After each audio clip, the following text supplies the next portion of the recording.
By now, it's no secret that mass shootings is a unique problem to the United States. As of 2015, it's been reported that mass shootings, which are defined as resulting in the death of 4 or more people, occurs roughly every 12 and a half days. Recently, there's been a new finding to suggest that when a mass shooting occurs, there's an increase in the probability of another occurring within the next 13 days. The problem with this finding is its focus and meaning on the word contagion as it relates to mass shootings. While contagion models only offer prediction, in other words, when one event occurs, a similar event is more likely to occur in the near future. It doesn't explain the behavioral process or account for the factors that can lead to a mass shooting. Recent research proposes that we go with an even better model for trying to explain mass shootings. This is called Generalized Imitation. This model in no way suggests that we're going to copy another person's behavior to a T, but it does suggest that we can copy a behavior or a series of behaviors with similar characteristics. Imagine you're trying to imitate a basketball player. Now, you're not going to imitate their shots, dribbles, passes, or plays to a T, but you will imitate their basketball-like behaviors.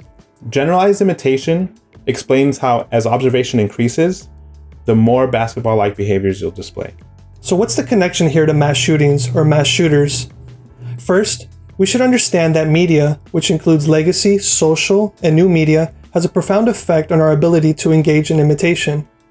In most cases, people who become mass shooters will have learned of previous mass shootings and all the information that comes with it through other media sources. When a mass shooting occurs, the media is quick to give us all the information of the event and the shooter as quickly as possible, and this can directly influence imitation. After a mass shooting, we all tend to ask why. What would lead a person to do this? While there are a lot of complex reasons why a person would do this, a big part of human behavior is imitating what others do, both good and bad. When the media gives us a mass shooter's life cycle, from their motivations to their execution, who's to say that others won't identify with that? We might be naive to think that they wouldn't. So what's the solution?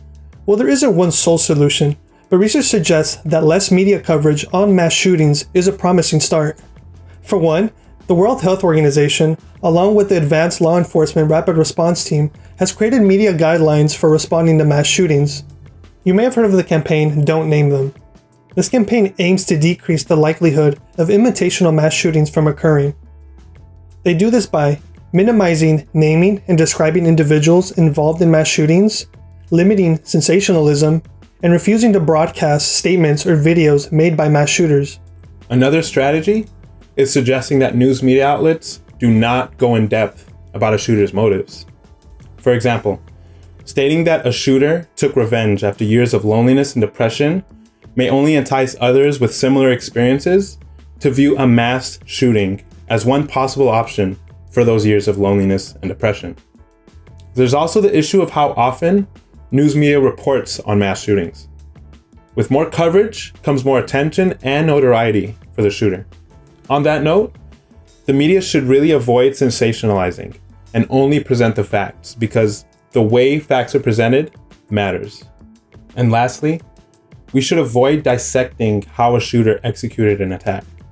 Having a detailed account of their execution may only encourage other future attacks. Instead, we should opt for only providing the basic details necessary to describe the event. This is all just one solution to a much more complex issue, but this could be the first step in curtailing mass shootings. Media outlets aren't to blame for mass shootings, but they are an important vehicle for the spread of these unfortunate events. And while convincing news outlets to alter their ways of presenting such tragic events is easier said than done, spreading the awareness of the connection between generalized imitation and the media could be the first step towards encouraging us to speak out and apply pressure on news outlets to curb their sensationalism.